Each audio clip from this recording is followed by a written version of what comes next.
इसका body temperature के हिसाब से तो तारिका इस आदमी की मौत 6 से 8 घंटे पहले हुई। 6 से? सर इसकी घड़ी भी लगभग, ये देखिए, लगभग 8 घंटे पहले ही बंद हुई है और टूट भी चुकी है। हाँ, इसका मतलब तो ये हुआ तारिका कि यह आदमी 8 घंटे पहले कहीं गिरा था या किसी ने इसे गिराया और उसी दौरान इसकी सांसें भी बंद हो गई और इसकी घड़ी भी बंद हो गई। अच्छा, एक काम करते हैं, हरीश के कपड़ों का लिमोनॉल टेस्ट करते हैं, शायद कुछ ब्लड स्ट्रेन मिल जाए।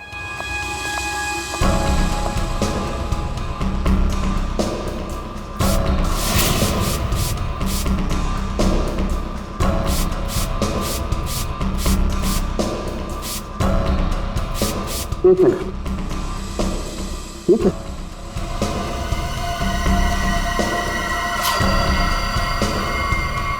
Secret pocket. Secret pocket?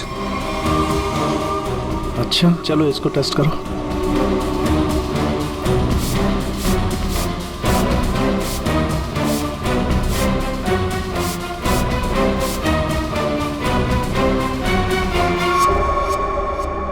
Sir,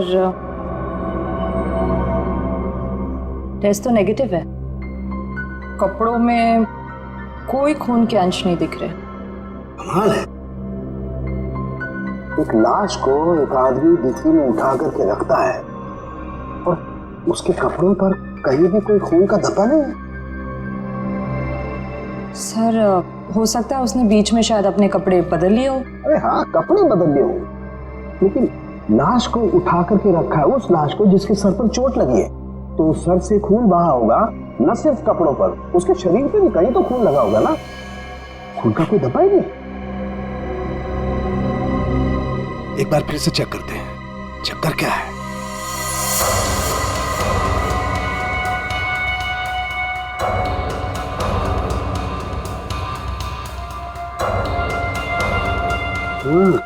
अरे क्या इसके नाखूनों में कुछ है? एक मिनट,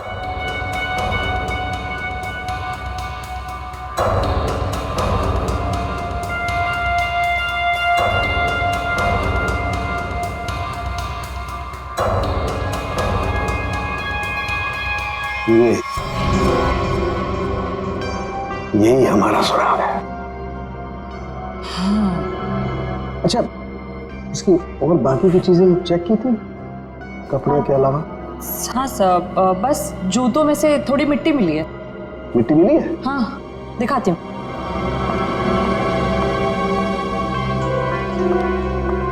ये देखिए। अरे क्या काम करो, इस मिट्टी को चेक करो, पता लगेगा ये कहाँ की कौन से एरिया की मिट्टी है। सर, मैं बीवी बच्चों की कसम खा के कह रहा हूँ, सर मैंने कुछ नहीं किया। ये अपने बीवी बच्चों की कसम झूठी खा सकता है, मगर अपनी नहीं। इसे अपनी कसम खिलवाते तभी। मैंने क्या कर रहे हो तुम? कसम कोई गोलगप्पे है जो बार बार खिलाओगे इसे? हाँ, बॉस जो कुछ कह रहा है सही कह रहा है। तेरे कहने का मतलब है साळुंखे कि खून इसने नहीं किया है? बस फॉरेंसिक साइंस के हिसाब से हमें इसके कपड़ों पर और इसके शरीर पर खून के जरा भी ट्रेसेस नहीं मिले। मतलब साफ है, ये लाश के पास गया ही नहीं। सर, मैं कह रहा था ना कि आप लोगों को गलतफहमी हुई है। सब सच में मैंने कुछ भी नहीं किया है। एक मिनट, क्या हुआ साळुंखे?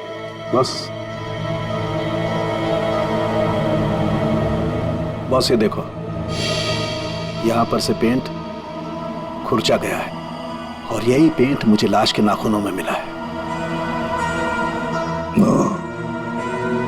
तो इसका मतलब है ये आदमी गाड़ी के डिक्की में रखने से पहले जिंदा था, जान थी उसमें। डिक्की में रखने के बाद अपनी जान बचाने के लिए बाहर निकलने के लिए हाथ पैर झाड़े होंगे, तब वो खरोंचे आ गई। सर मैं सच कह रहा हूँ, चाहे मुझे फांसी पर चढ़ा दे, लेकिन मैं मरते दम तक यही कहता रहूंगा सर। सर मैंने कुछ भी नहीं किया सर, कुछ नहीं किया सर। सचिन, ले जाओ इसे। सर। पूरी, मरने वाले आदमी के बारे में क्या पता चला? सर कुछ नहीं। उसकी जेब में से जो फोन मिल रहा उससे तो कुछ पता चला होगा। फोन बुक खाली है सर, कुछ भी नहीं है उसमें। सर उसके कॉल रिकॉर्ड की लिस्ट मंगवाई है। गुड, उससे पता चल जाएगा कि आदमी कहां कहां गया था, किस किस नंबर पर फोन किया था, सब कुछ पता चल जाएगा। सर जोतों में मिली मिट्टी की रिपोर्ट आ गई है। अच्छा, तो क्या कहती है रिपोर्ट? पायरंथ्रम के अंश मिले मिट्टी में से। What? मिट्टी में से पायरंथ्रम के अंश मिले हैं। पायरंथ्रम तो एक पेस्टिसाइड होता है जो अक्सर लोग गार्डन में पौधों को सड़ने से बचाने के लिए इस्तेमाल करते हैं या फिर छोटे मोटे कीड़े मकोड़ों को मारने के लिए इस्तेमाल करते हैं। तारिका, सर उस हरीश की रिपोर्ट भी आ गई है। अच्छा, गुड गुड। दिखाती हूँ। क्या बोलती है रिपोर्ट? विश्वास नहीं होगा आपको।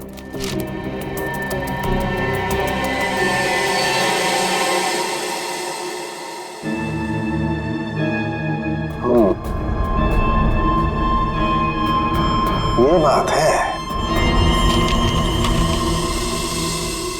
सर जीपीएस के रिकॉर्ड के हिसाब से मरने वाला आदमी पहले अंधेरी से बोरीवली, फिर बोरीवली से बैंड्रा गया था।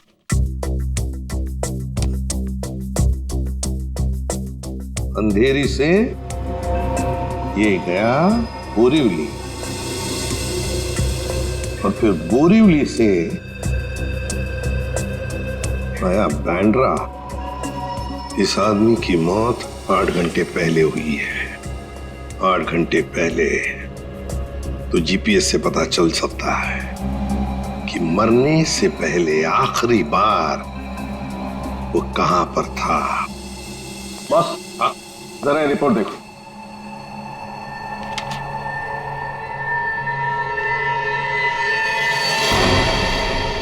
क्या ये बात है? रेडी, ले आओ इसे बाहर।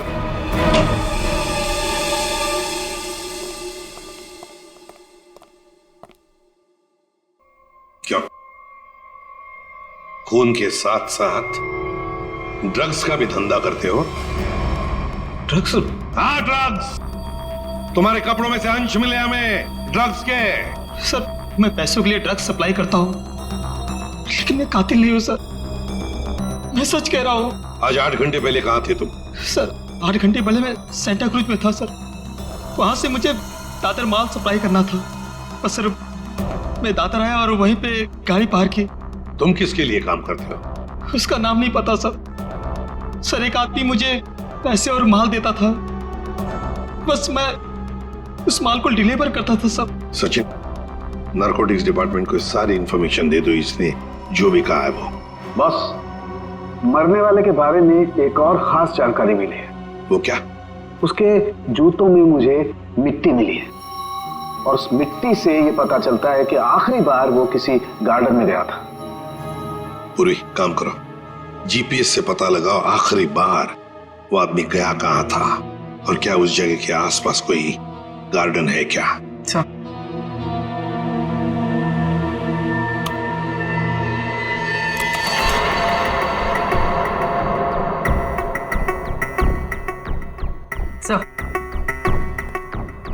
सर ये आदमी शहर के बाहर एक रेजिडेंशियल एरिया है जगनवाड़ी, वहां पर गया।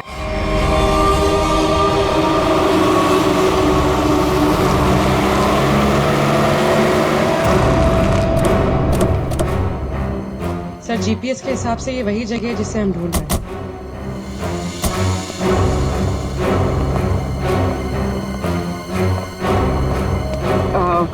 सुनिए,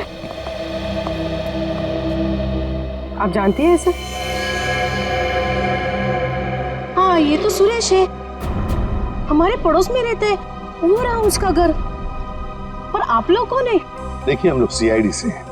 बात यह है कि हमें सुरेश की लाश मिली है, मौत हुई है उसकी। बड़ा अच्छा आदमी था, इतने बड़े घर में अकेले रहता था, बड़ा मेहनती था और अपना बिजनेस अच्छे से संभालता था। ऐसी कोई और बात आप बता सकते हैं जिससे हम उसके बारे में कुछ और जान सकें? हाँ, वो विदेश यात्रा के लिए निकल जाया करता था और महीने के 15-20 दिन गायब रहता था। चलो उसका घर चेक करते हैं।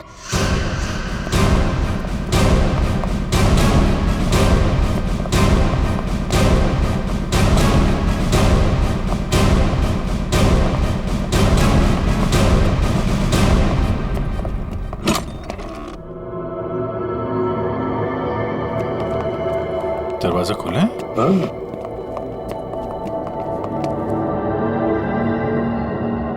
सामान तो पूरा बिखरा हुआ है। लगता है कुछ ढूंढने की कोशिश की गई है। सर शायद खून ही होगा जिसे सुरेश से कुछ चाहिए होगा। और सुरेश ने देने से इनकार कर दिया। और नहीं मिला तो उसने शायद सुरेश को मार डाला।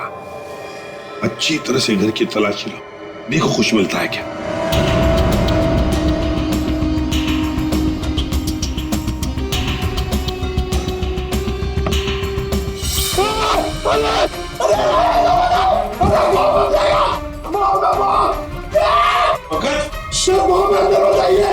बॉम्ब?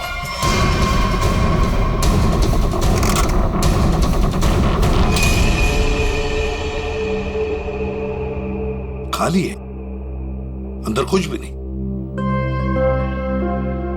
लगता है खूनी सब कुछ लेकर गया है यहां से। तो फिर ये केस खून के साथ साथ लूट का भी हो गया सर। और ये लूट पिछले 8 घंटे में हुई है, सुरेश के मरने के बाद। काम करो, यहाँ की सारी फिंगरप्रिंट उठाओ, एक एक फिंगरप्रिंट है।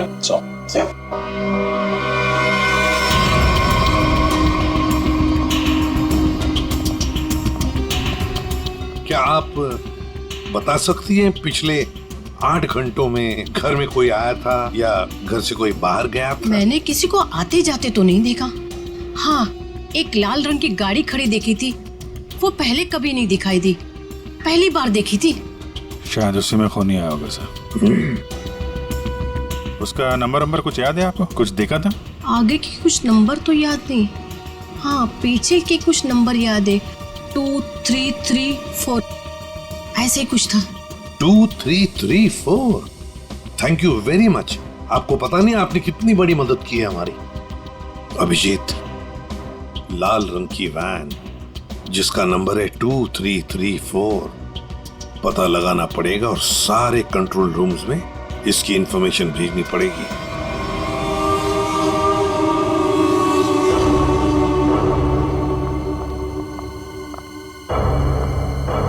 Yes ma'am. Yes ma'am, may I help you? मैं आपकी क्या सेवा कर सकता हूँ?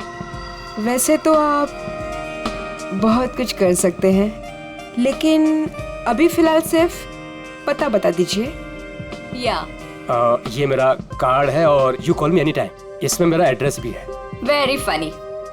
हमें आपका पता नहीं, हमें मिस्टर विनोद का पता चाहिए। किस रूम में है वो? एक्चुअली मिस्टर विनोद ना एक्सक्यूज मी, घबराइए मत। एक्चुअली मिस्टर विनोद ने ही हमें यहाँ बुलाया है। सॉरी, मुझे आपकी बात पर पूरा भरोसा है, लेकिन मुझे मिस्टर विनोद से एक बार पूछना पड़ेगा क्योंकि वो हमारे स्पेशल गेस्ट हैं। सरिता, मिस्टर विनोद से कहिए कि उनसे बहुत खूबसूरत लड़कियां मिलने आई हैं। Yes sir.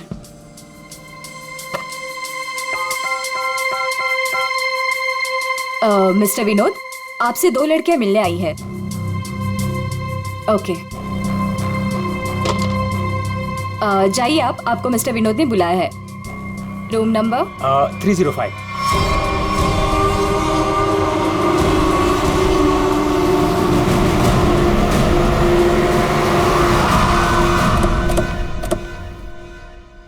सर, उस लाल गाड़ी के मालिक का पता चल गया है। वो किसी विनोद के नाम पे रजिस्टर्ड है। यहाँ इस होटल में छुप के बैठा है।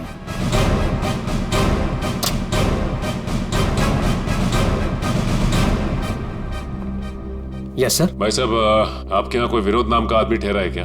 सॉरी सर, हम अपने रिस्पेक्टेड गेस्ट के बारे में कुछ नहीं बता सकते। नहीं देते, ये अच्छी बात है, लेकिन हम लोग सीआईडी से हैं। सीआईडी से? क्या हुआ सर? हुआ नहीं है, होने वाला है। आप हमें जरा मिस्टर विनोद का कमरा बताइए। सर बात क्या है ये तो बताइए। विनोद ने खून किया है और खून करके यहाँ छुप के बैठा है। खून किया सर? सर वो खूबसूरत लड़की को क्या होगा जो अभी अभी ऊपर गई हैं? कौन सी खूबसूरत लड़कियां? सर अभी 2 लड़की आई थी, वो अभी अभी ऊपर गई हैं। अब जरा कमरा दिखाइए उसका। सर ये वाला रूम।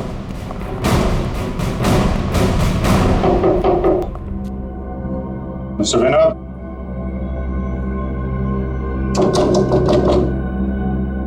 दरवाजा खोलिए। सर कोई आवाज भी नहीं आ रही। आपके पास मास्टर की है? Yes sir.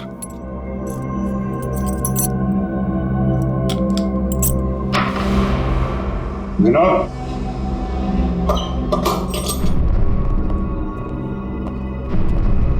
विनोद, विनोद, विनोद।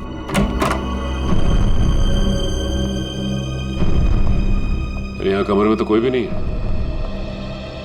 तुम तो कह रहे थे कि 2 लड़कियां मिलने आई थी, यहाँ तो कोई भी नहीं है। पता नहीं सर, हमने इसी कमरे में फोन करके पूछा था विनोद जी से, तभी लड़कियों को भेजा था यहाँ पर। फिर अचानक से गायब कहाँ से हो? ये तो कोई प्लानिंग लगती है। तुमने विनोद को होटल से बाहर जाते हुए देखा है? नहीं सर, मैं पूरे टाइम रिसेप्शन पर था और मैंने जाते हुए उन्हें नहीं देखा। अच्छी तरीके से चेक करो कमरे को, कोई ना कोई सुराग तो छोड़ा होगा उसने।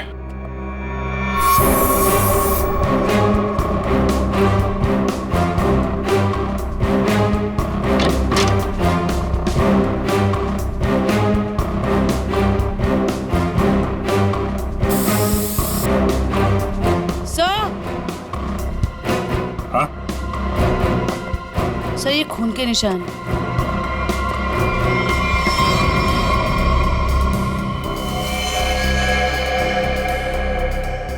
यहाँ पे कुछ हुआ है?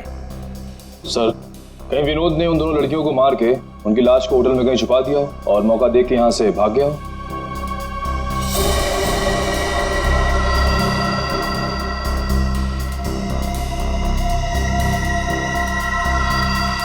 लाल रंग का धागा, ये तो किसी कपड़े का रेशा लगता है। सर, कहीं ये किसी शर्ट या जैकेट का धागा तो नहीं? हो सकता है, जरा मैग्नीफाइंग ग्लास देना। सर,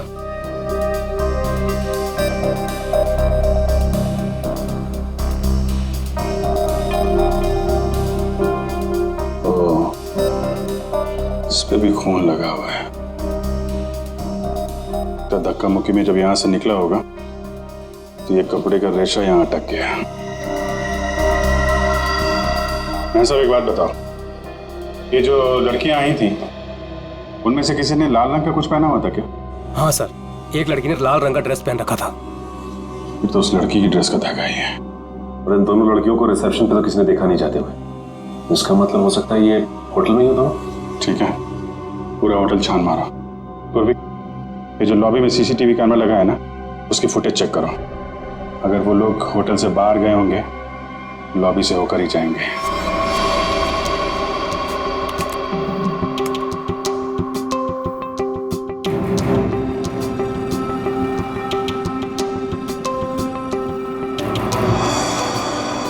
सर, यही दोनों लड़कियां थी जो विनोद जी से मिलने आई थी। अब जरा आप कॉरिडोर की फुटेज दिखाइए। ये विनोद के कमरे में कब गई?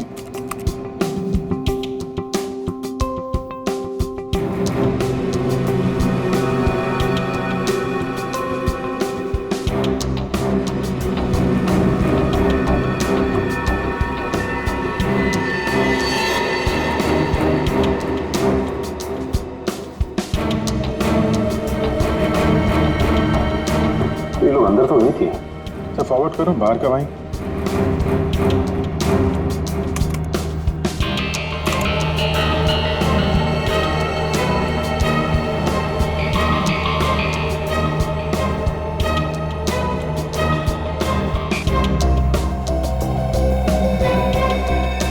सर, बाहर सिर्फ दोनों ही निकली। विनोद कहाँ गया? तो फॉरवर्ड करो।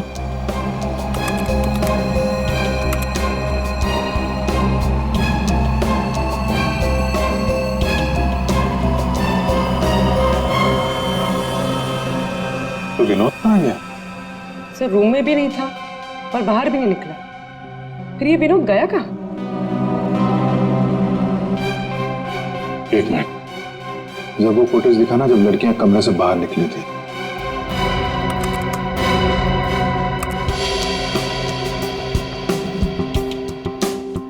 स्टॉप।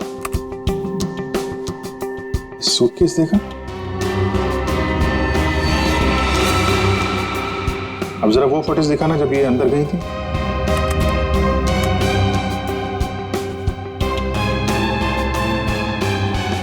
या स्टॉप स्टॉप, देखो जब कमरे के अंदर जा रही थी तब सूटकेस नहीं है, और जब बाहर निकली तो इतना बड़ा सूटकेस।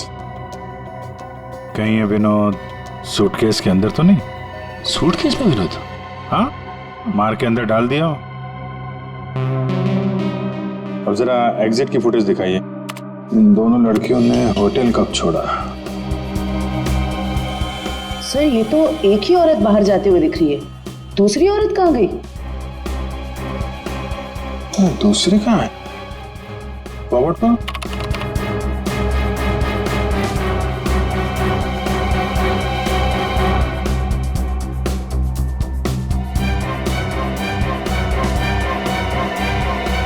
दूसरी वाली लड़की अभी भी होटल में है क्या? निखिल। Yes sir.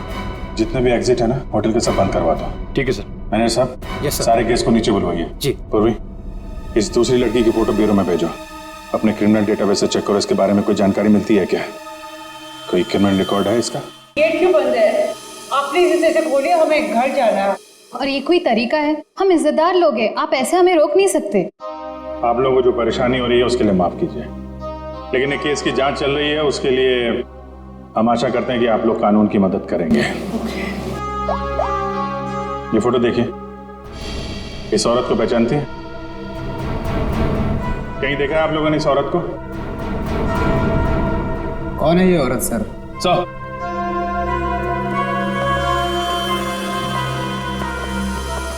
सर, पूरा होटल सील कर दिया, अभी यहाँ से कोई बाहर नहीं जा सकता। साथ ही साथ उस लड़की के बारे में पूरी छानबीन की, लेकिन कुछ पता नहीं चला उसके बारे में। लड़की अगर मिली नहीं है तो फिर यहीं कहीं होगी।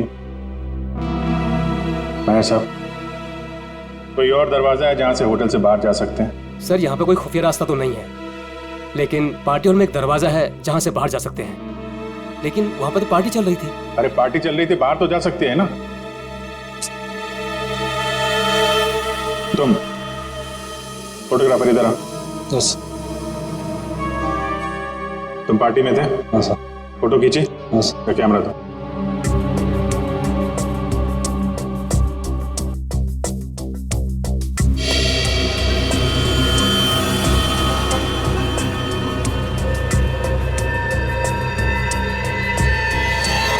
सर ये वैसे ही रेड ड्रेस है जैसे उन दो औरतों में से एक ने पहना था। तो ये है वो औरत। ये किसी आदमी से बात कर रही है?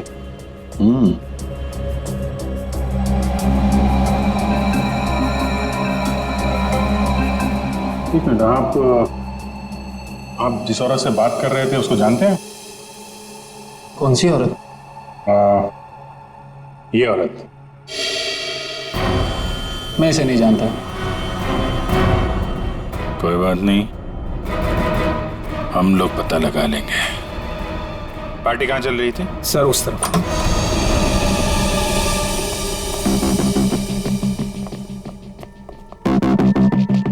सर फोटो के हिसाब से उस औरत ने वहां कहीं हाथ रखा है।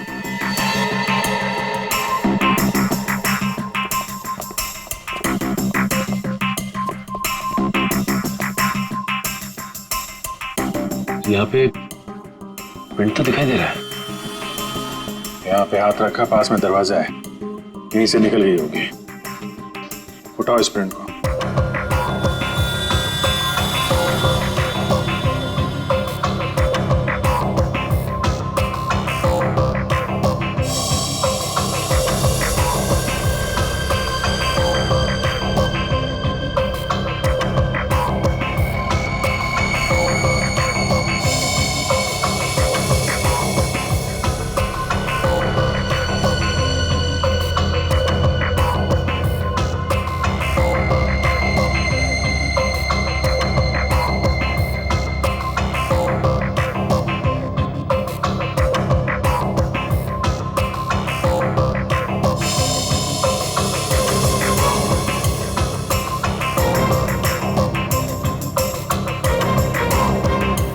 सर एक बात गौर किया आपने? ये जो उंगलियों का ये ऊपर का हिस्सा है, उसकी रेखाएं काफी मोटी है, जबकि औरतों के उंगली के इस हिस्से की रेखाएं बड़ी बारीक होती। इसमें ऐसा नहीं है। ये रेखाएं तो मोटी है, मतलब मर्द की रेखा है। लेकिन ये जो रेखाओं के हिसाब से जिसे हम ढूंढ रहे हैं, फिर तो वो कोई औरत नहीं है, कोई मर्द है। सर कैसी बात कर रहे हैं सर? मैंने उन दोनों को नजदीक से देखा था। और बड़े गौर से देखा था, वो दोनों लड़कियां थी। मेरे साहब, साइंस और टेक्नोलॉजी झूठ नहीं हो सकती है। वो जो दूसरी औरत आपके होटल में आई थी वो एक मर्द है। सर शायद इसलिए हमारे डेटाबेस में उस लड़की की कोई पहचान नहीं मिली। लेकिन इस फिंगरप्रिंट से उस मर्द की पहचान हो सकती है। जयवंती, ये फिंगरप्रिंट्स डॉक्टर सालुंके की लैब में भेजो। Yes sir. इसमें पसीने के डीएनए भी होंगे, इससे उस आदमी के बारे में सारी जानकारी मिल सकती है।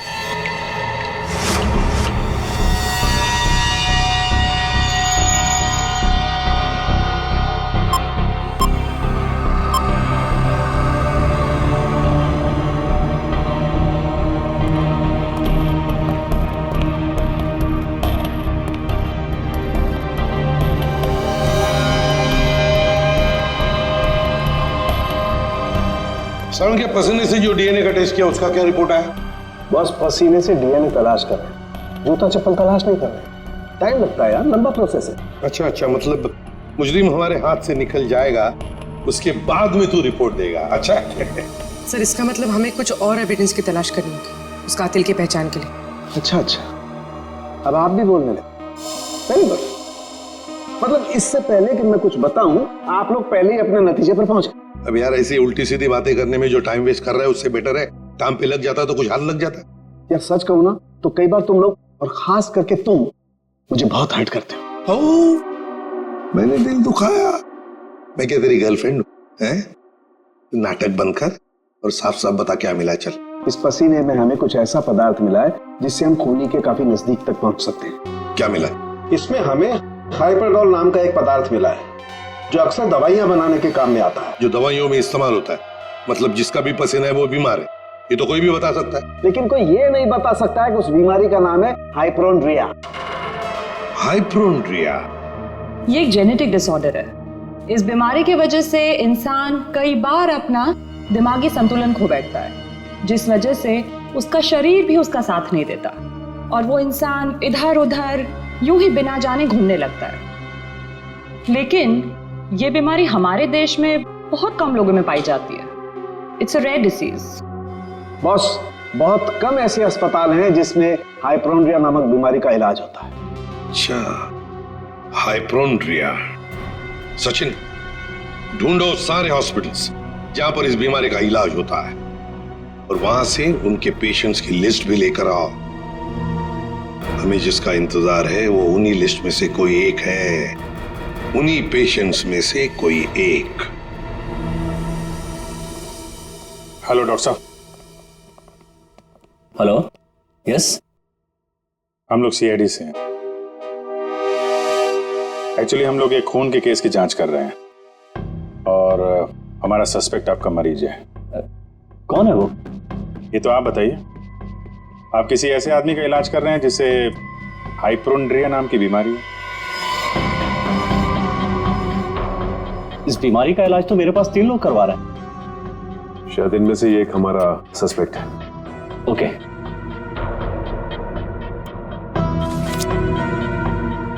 ये रही वो file. Thank you doctor.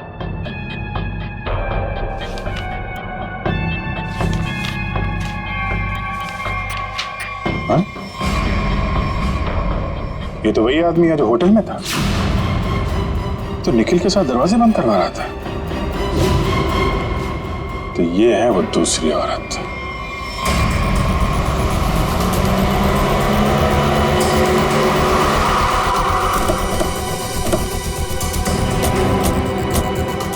Excuse me manager साहब, वो वेटर कहाँ जो निखिल के साथ दरवाजा बंद करने गया था? क्यों सर, क्या हुआ? सवाल मत करो, जवाब दो, मेरे पास टाइम बहुत कम है। सर वो तो घर चला गया, उसकी शिफ्ट खत्म हो गई थी ना। वो वैसे रेस्ट रूम में रहता था, आज वो जल्दी चला गया, कुछ हड़बड़ी में था सर। मुझे मालूम है क्यों हड़बड़ी में था। वो रेस्ट रूम कहाँ है? सर होटल के पीछे। जयवंत, निखिल जरा देखो रेस्ट रूम में जो मिलता है लेके आओ।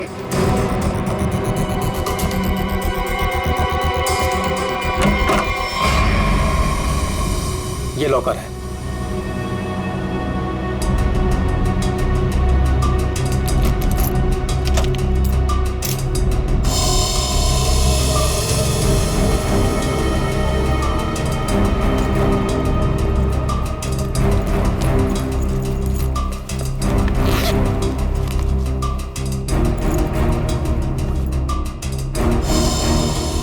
काफी चालाक है, फोन इसमें रख के गया ताकि हम उसे ट्रेस न कर सके।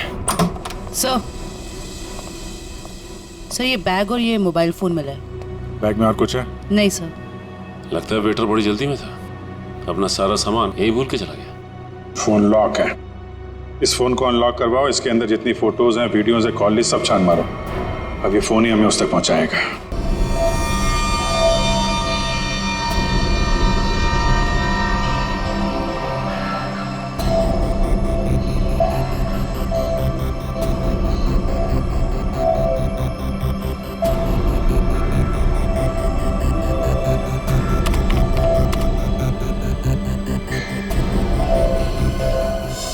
क्या बात है सारंगे, बड़ा खुश नजर आ रहा है तू। बस इंसान को हमेशा खुश रहना चाहिए, मुस्कुराते हुए रहना चाहिए, इससे क्या बीपी कंट्रोल में रहता है, चेहरे पर झुर्रियां जरा कम आती है। अच्छा हैंडसम, फोन से क्या पता चला, बता जल्दी। कोई फोटोज नहीं, कोई मैसेजेस नहीं, सिर्फ एक कॉल रिकॉर्डिंग मिली है इस फोन में से। Recorded call? तो फिर सुनते ना। हाँ सर, सुनाती। हाँ। अच्छा बस, ये हमें होटल में से जो वेटर का बैग मिला था, इस पे मुझे ये काई मिली, एल्गी, जिसे सीवीड कहते हैं, वो। सीवीड, समुद्री काई। सर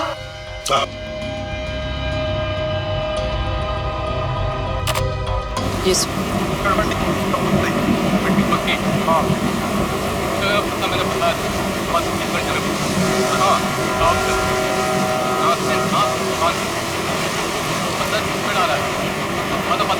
ये क्या हिब्रू भाषा में बात कर रही है?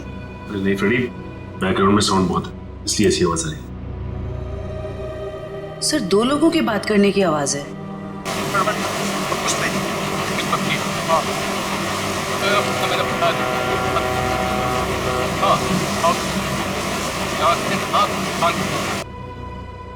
तारिका, जरा और क्लियर कर सकती हो क्या आवाज? हाँ सर।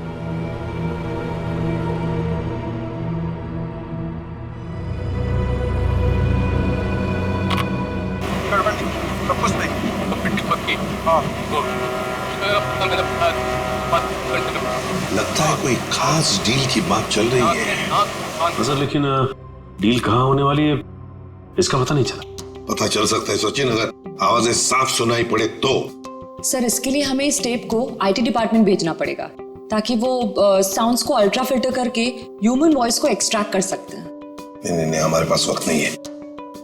एक काम करो, जरा फिर से सुनाओ। हाँ सुनाओ फिर से।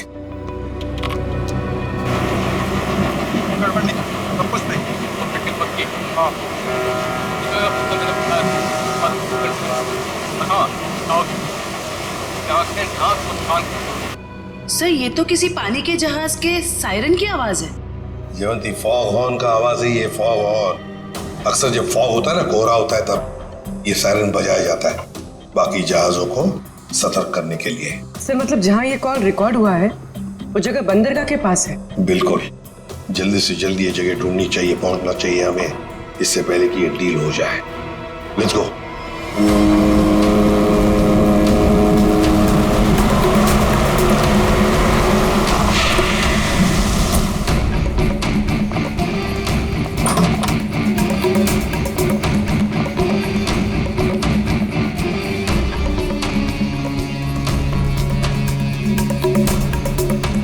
Welcome welcome welcome. कहाँ है तुम्हारा बॉस? बॉस यहाँ है। मिस्टर विनोद से कहिए कि उनसे बहुत खूबसूरत लड़कियां मिलने आई हैं। हाँ ठीक है, उन्हें मेरे रूम में भेज दो। खुशामदीद, आइए। वादे के अनुसार मैंने आप लोगों को हीरो के सैंपल्स तो भेज ही दिया था, आप लोगों ने देख भी लिया होगा। हाँ, पर हमें डीलिंग के लिए पार्टी में मिलना था, वो वादा तो आपने पूरा नहीं किया। क्या होता है ना, कभी कभी एक वादा पूरा करने के लिए बाकी कई वादे तोड़ने पड़ते हैं, और मैंने भी वही किया। खैर, हमें तो अपने हीरो से मतलब है और वो हमें आपसे मिले तो हमें कोई परेशानी नहीं। अब जरा उन कीमती हीरो के कीमत के दर्शन हो जाता तो बहुत अच्छा होता। पूरे 5 करोड़ हैं। अब आप भी हीरो के दर्शन दिखा दीजिए। फैंटास्टिक।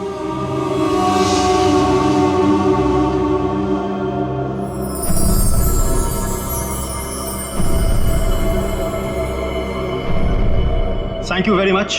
आप लोगों के साथ बिजनेस करके मुझे बहुत अच्छा लगा।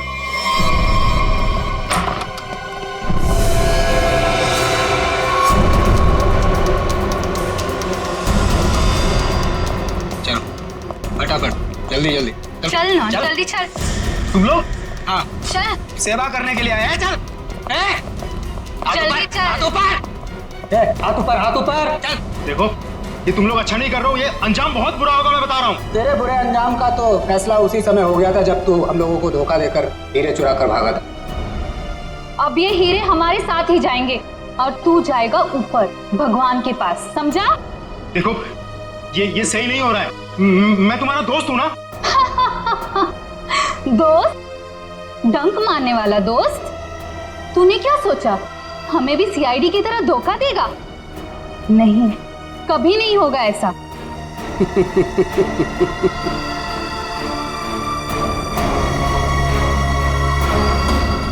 ए ला, बैग मुझे दे।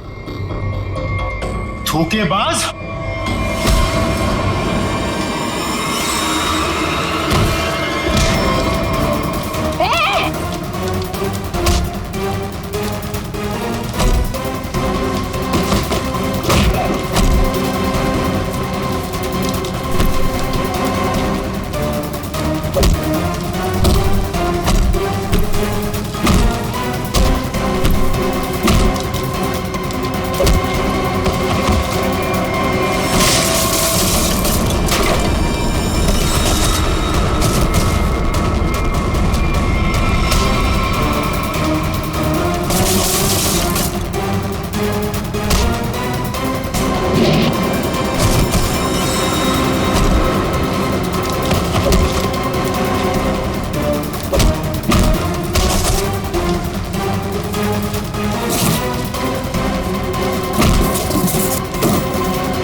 बस कहाँ जा रहा है?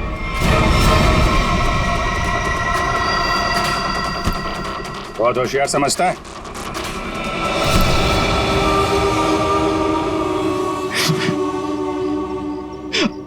हाँ, मैंने मारा सुरेश को।